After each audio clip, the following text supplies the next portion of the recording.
Assalamualaikum warahmatullahi wabarakatuh. Perkenalkan, nama saya Surya Disa Putra. Baik, di sini saya akan menjelaskan materi tentang sistem ekonomi Indonesia. A. Pengertian sistem ekonomi Indonesia. 1. Sistem menurut Chester Burnett adalah suatu kesatuan yang terpadu secara holistik yang di dalamnya terdiri atas bagian-bagian dan masing-masing bagian memiliki ciri dan batas tersendiri. Suatu sistem pada dasarnya adalah organisasi besar yang menjalin berbagai subjek atau objek serta perangkat kelembagaan dalam suatu tatanan tertentu. Menurut Ludwig von Bartholomä, sistem merupakan seperangkat unsur yang saling terikat dalam suatu antarrelasi di antara unsur tersebut dengan lingkungan. Menurut Anatole Rapoport, sistem adalah suatu kumpulan kesatuan dan perangkat hubungan satu sama lain. Menurut L. Ackhoff, sistem adalah setiap kesatuan secara konseptual atau fisik yang terdiri dari bagian-bagian dalam keadaan saling tergantung suatu sama lain. Sistem adalah sekumpulan unsur atau elemen yang saling berkaitan dan saling berpengaruh dalam melakukan kegiatan bersama untuk mencapai suatu tujuan. 2. Ekonomi. Ekonomi adalah sistem aktivitas manusia yang berhubungan dengan produksi, distribusi, pertukaran, dan konsumsi barang dan jasa. Kata ekonomi sendiri berasal dari kata Yunani, oikos, yang berarti keluarga, rumah tangga, dan nomos, atau peraturan, aturan hukum. Dan secara garis besar diartikan sebagai aturan rumah tangga atau manajemen rumah tangga. Sistem ekonomi menurut Dumayri tahun 1966, sistem ekonomi adalah suatu sistem yang mengatur serta menjalin hubungan ekonomi antara manusia dengan seperangkat kelembagaan dalam suatu tatanan kehidupan.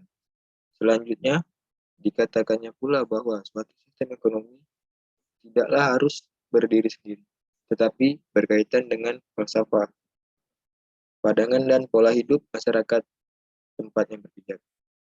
Sistem ekonomi merupakan perpaduan dari aturan-aturan atau cara-cara yang menjadi suatu kesatuan dan digunakan untuk mencapai tujuan dalam perekonomian. Pengertian sistem ekonomi ialah mencakup seluruh proses dan kegiatan masyarakat dalam usaha memenuhi kebutuhan hidup untuk mencapai kemakmuran. Sistem ekonomi adalah suatu kumpulan dari aturan-aturan atau kebijakan-kebijakan yang saling berkaitan dalam upaya memenuhi kebutuhan untuk mencapai kemakmuran.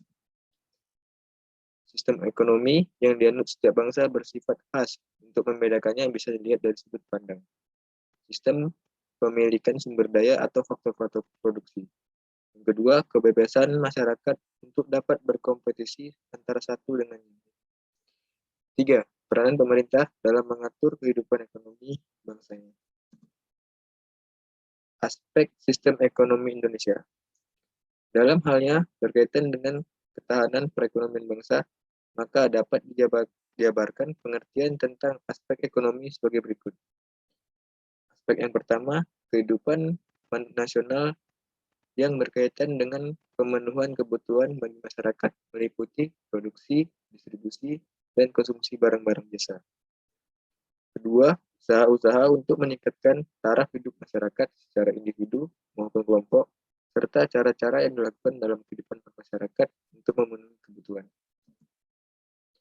Untuk mencapai tingkat ketahanan ekonomi, perlu pertahanan terhadap berbagai hal yang menunjang antara lain, 1. Sistem ekonomi Indonesia harus mewujudkan kemakmuran dan kesejahteraan adil dan merata. Kedua, ekonomi kerakyatan menghindar. Ekonomi kerakyatan menghindar ini terbagi menjadi 3. Yang pertama, sistem free fight liberalis adalah menguntungkan pelaku ekonomi yang kuat. B. Sistem etatisme adalah mematikan potensi unit-unit ekonomi di luar sektor negara. C. Monopoli adalah merugikan masyarakat dan bertentangan cita-cita keadilan sosial. Ketiga, struktur ekonomi dimantapkan secara seimbang antara sektor pertanian, perindustrian, dan jasa. Keempat, pembangunan ekonomi dilakukan sebagai usaha bersama di bawah pengawasan anggota masyarakat, memotivasi dan mendorong peran serta masyarakat secara aktif. 5. Pemerataan pembangunan. 6. Kemampuan bersaing.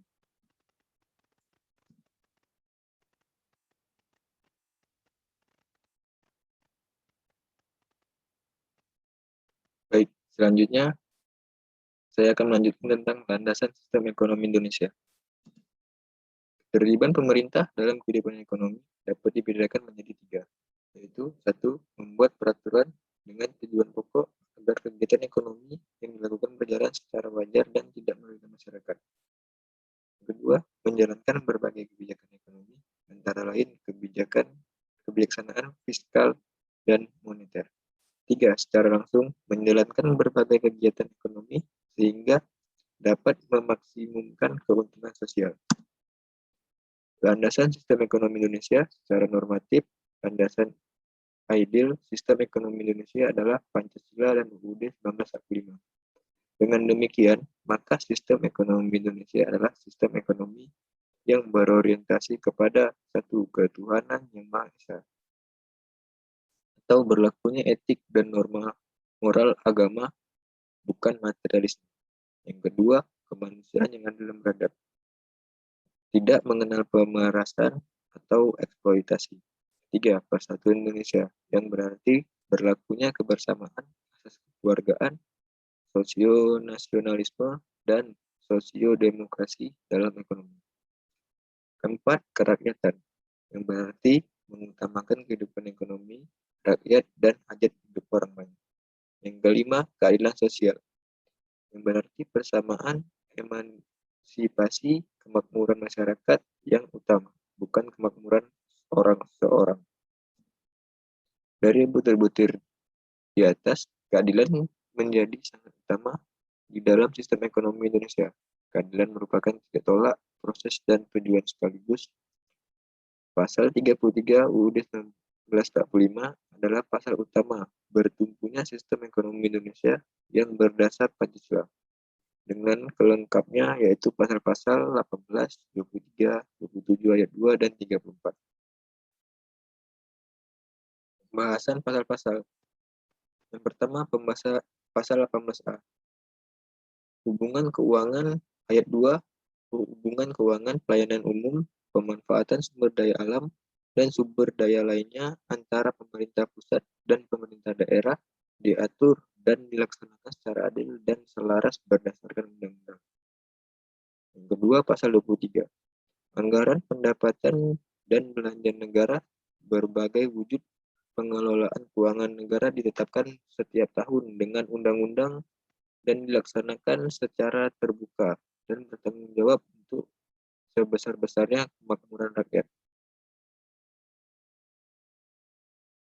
Yang kedua, rancangan undang-undang anggaran pendapatan dan belanja negara diajukan oleh Presiden untuk dibahas bersama Dewan Perwakilan Rakyat dengan memperhatikan pertimbangan Dewan Perwakilan Daerah. Yang ketiga, apabila Dewan Perwakilan Rakyat tidak menyetujui rancangan anggaran pendapatan dan belanja negara yang diusulkan oleh Presiden, pemerintah menjalankan anggaran pendapatan dan belanja negara tahun yang lalu. Pasal 23 ayat A. Pajak dan pungutan lain yang bersifat memaksa untuk keperluan negara diatur dengan undang-undang. Pasal 23B. Macam dan harga mata uang ditetapkan dengan undang-undang. Pasal 23C. Hal-hal lain mengenai keuangan negara diatur dengan undang-undang. Pasal 23D. Negara memiliki suatu bank sentral yang disusun kedudukan, kewenangan, tanggung jawab, dan independensinya diatur dengan undang-undang. Yang ketiga, pasal 27. Tiap-tiap warga negara berhak atas pekerjaan dan kehidupan yang layak bagi kemanusiaan. Pasal yang keempat, pasal 33 ayat 1, perekonomian disusun sebagai usaha bersama berdasar atas asas kekeluargaan. Ayat 2, cabang-cabang produksi yang penting bagi negara dan yang menguasai hajat hidup orang banyak dikuasai oleh negara. Ayat 3, bumi, air, dan kekayaan alam yang terkandung di dalamnya dikuasai oleh negara dan dipergunakan untuk sebesar-besar kemakmuran rakyat. Perekonomian nasional diselenggarakan berdasarkan asas demokrasi, ekonomi dengan prinsip bersamaan, efisiensi, berkeadilan, berkelanjutan, berwawasan lingkungan, kemandirian, serta dengan menjaga keseimbangan kemajuan dan kesatuan ekonomi.